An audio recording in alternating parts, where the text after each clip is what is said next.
This is the kind of music we all grew up on, and you know, we learning the background. You know, I mean, we all grew up. Garth, you agree with me? Yeah, We grew up hearing about MPLA, I'll tell you this. Sly and Robbie and the revolutionaries, but now to actually have the opportunity to sit with you guys, you know, you in particular, Sly, who is essentially the man who was responsible for really transforming the music. I mean, the music coming from the early studio one days a little bit slower, but the kind of riffs that you know you guys brought it into the music, the whole flying cymbal thing, the whole transformation in terms of bass lines and so on, and just the distinctive sound. The minute a Channel One record go up on a turntable, when the minute the record go, you know, so this is Channel One. Your thoughts, Guy?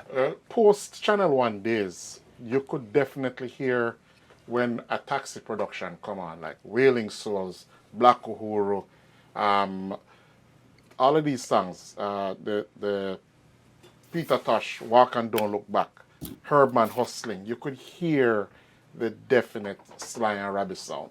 MPLA was a big song in the jukebox growing up as a youth in the 1970s. I think it was about 1976, 77. There's a song that was brought to my attention though, Sly, and I wanted to tell me a little bit about that song and how it motivated you to change drumming patterns. There's a song called Love Jones by the Brighter Side of Darkness. Oh, you know about that? Yeah. And little boy, you know, that's the thing about Sly. Him going like say he's a big man, you know. Eh? But I would never do the show with anybody else. You know, that No, I is, tell you, yeah. look, you know, we have a friend called Newton. I think he had a stage name called Bolivar. We grew up together in musical art in high school, but he had a discotheque. We one of the cleanest discotheque in them times, you know. So on Wednesday night, I'm going to go by his own by Scarlet Road, and I don't shoot around it. I see a record, Woman at General for you, you know. Yes. So we play all these foreign. So when I heard Love Jones, you know, I said, wow, man, these drums, so if we could get this drum sound in reggae, it would be really fantastic. And we used to go there every night and just ask Newton to play that Love Jones song for us. And, you know, when we went down to Channel 1, my friend named Bobby now, and I think Newton, he came to Channel 1 with us when we just went down there for the first time, you know, and then we were saying in earnest about the sound and everything like that. And we played this Red Love Jones song. I said, this is the kind of song we want to bring to reggae, because if we bring this sound to reggae, it's got to be a fresh sound. So we eventually listened to the MFSB Philadelphia sound, listened to some Motown and trying to get that snare sound.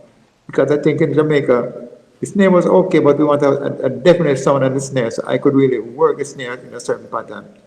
So we got close to the Philly sound and we came with the original sound. So we did a lot of test run with Ernest, and you know, and then Ernest said to me, "You think that's okay, right?" So I said, "Yeah, man, I think we're great, you know, we're fine." And then we started experimenting, cutting sound, and put the plate down and dub around by the bike shop. Cause they were trying to one other sound, and Paulie used to buy the bike shop and used to go in there and test it. And I said, "Yeah, man, we're fine." And then we branch out and say, well, this is it. So I said, well, Ernest, if we don't make it, so we can fold up the thing, you know. So we really get serious and we know exactly what we're going for. And the drum sound, we really work on it for a long time. And we pray and listen back to the record. The tape playback, we say, wow, this is it. So this is where everything changed. But he made a mistake. The song that I was talking about with Jano was Have You Ever Been in Love? Like Channel 1 version, but they play a different song from Studio One. Mm-hmm. And Walk and Down the Back was cut in, put Peter and Touch, and Miguel was cut in Baysville Studio in New York, not in Jamaica. Yeah. And we're going to touch But that song still, right now.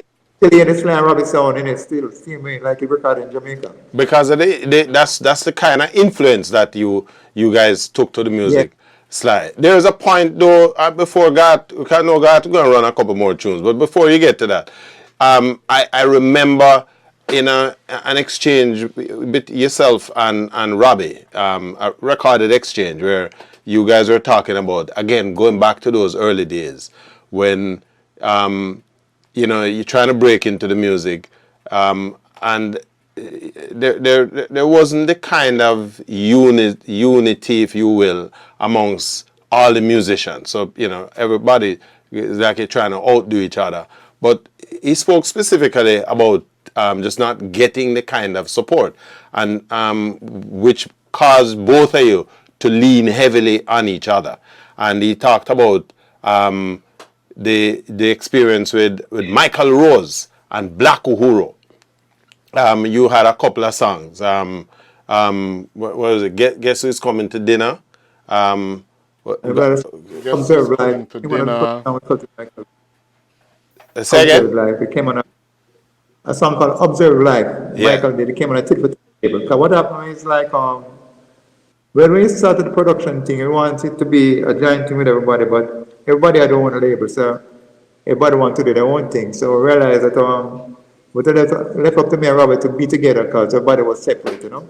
But first it was me and Rancho used to do the taxi thing, but we never have no money, so I part the label. Right. So when we go back into the studio and start getting the free time now from Georgia and things like that, I said to Robert, so well, you know, we have a little label and we can get some time from Georgia. If we want to cut some things, can cut some things and try, you know. And this is when Gregory came in.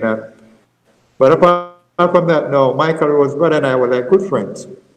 So Michael Rose wasn't really a DJ, but we were in the same little studio as College Road. That's where Michael Rose did first recording, you know, as a DJ.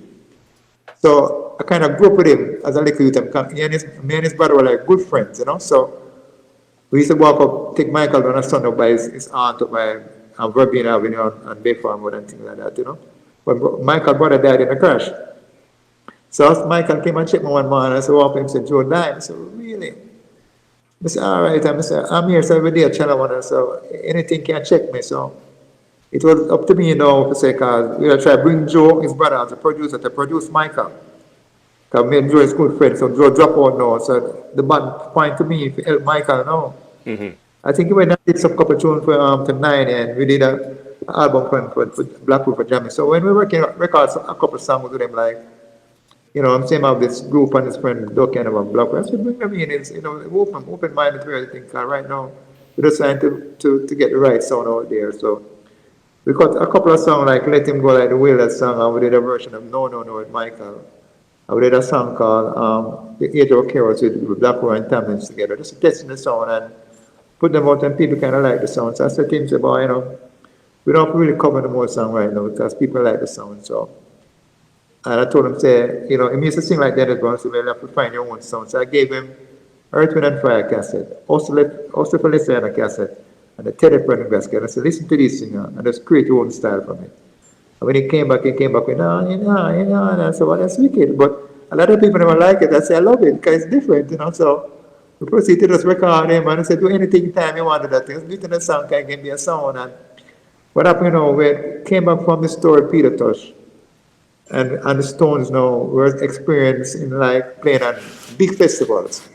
So this is big music now, reggae is supposed to fit into 50,000 seats, which we look one job, couldn't work because of the lights, you know. So me and Robbie, so boy, we don't know what we're going to do. So Mick used to come on stage and introduce Peter to the crowd, you know. So when we come back to Jamaica now, so Robbie, boy, we have to try to find a way to take the music here into the big arena so to have the energy. So, you know, our drummer by the name of Phil Calendar from Studio One played a straightforward thing on a song called Mr. Fix It. So I heard it and I like it. So I said, well, you know, probably could use this idea and I would change the topping part of the drum and make it different. So we decided to try and use that in Blackwood because I figured from the straightforward, there was a lot of energy in the music and do the open snare thing. So we tried it and I guess it's coming to dinner and I like General Penitentiary. The whole of Black Road song had that sound, so it had like a feel, so you could mix all that sound together, you know. And so Uri was a good friend of us, so he had the sound. So I gave Uri 4 of the songs and a dub plate for him to play, but only the Uri one had the 4 songs. So if you want to hear these songs, General Penitentiary, you have to go to Uri. We never used to give 2 songs the same. We never used to give 2 songs the same record, right? Music. So I don't know if you know, and he used to go to the dance, Uri dance. I said, well, I'm not going to dance, Uri dance around 1 o'clock. I said, really? Him say, because Uri can't play them tune before 1 o'clock. And have to play it after 1 o'clock. Because if you play before the dance, I get empty. So he used to come back and tell me, and say, yeah, man. And that's the way Blackwood break out. Uri was the one responsible for breaking them out. And I was talking to Uri before he died, you know. And I say, remember, I say, this slime, and I send the tune to him, I say, are you breaking them out, you know? He said, true, you know, slime. I say, yeah, man, oh, you alone have them, they don't play. And when I kill every sound I wonder where him get it from. So that was, But you're being a little modest though, Sly, because from listening to that conversation, as Robbie said, the problem with us is that we recorded the four tune, but we're not a money for carry going further. Hi there. If you enjoyed that clip, go on over to our website at yardmedia.com where you can watch the entire broadcast at your leisure.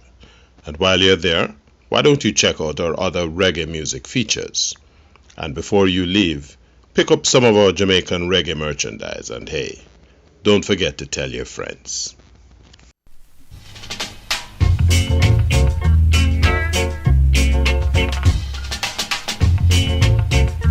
My name is Garth, otherwise known as Big G. My name is Richie Blackford.